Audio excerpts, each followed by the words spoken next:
یہ بات سبھی جانتے ہیں کہ کرونا کی وجہ سے گزشتہ 2 تعلیمی سالوں میں تعلیمی نظام مکمل طور پر تباہ ہو چکا ہے۔ ملک کی تقریباً تمام ریاستیں کورونا کیسز میں زبردست اضافے کے پیش نظر امتحانات منسوخ کر کے طلباء کو پروموٹ کر رہی ہیں۔ دریں اثنا پچھلے کچھ دنوں سے بات چل رہی تھی کہ تلنگانہ میں اس بار بھی پریکٹیکل امتحانات نہیں ہوں گے۔ بعض اخبارات میں ایسی خبریں شائع ہوئیں کہ اس بار بھی پریکٹیکل کی انتظامیہ شکوک میں مبتلا ہو گئی ہے۔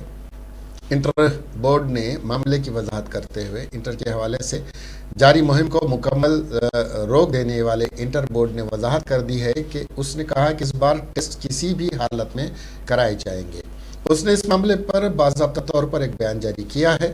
پچھلے سال کورونا کی وجہ سے کوئی فزیکل کلاسز نہیں ہوئی، صرف 45 دن کی کلاسز ہوئیں۔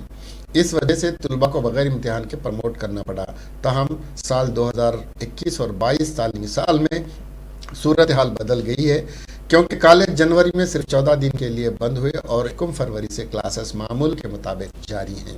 ان تمام باتوں کو مد نظر رکھتے ہوئے بورڈ نے کہا ہے کہ تھیوری ٹیسٹ سے پہلے معمول کے مطابق پریکٹیکل ٹیسٹ کرائے جائیں اور ٹیسٹ کے انعقاد کے بغیر ترقی دینے کا کوئی خیال نہیں ہے، کوئی سوال ہی نہیں اٹھتا ہے۔ ہم 1 یا 2 دن میں پریکٹیکل اور تھیوری ٹیسٹ کا شیڈول جاری کریں گے، بورڈ نے کہا۔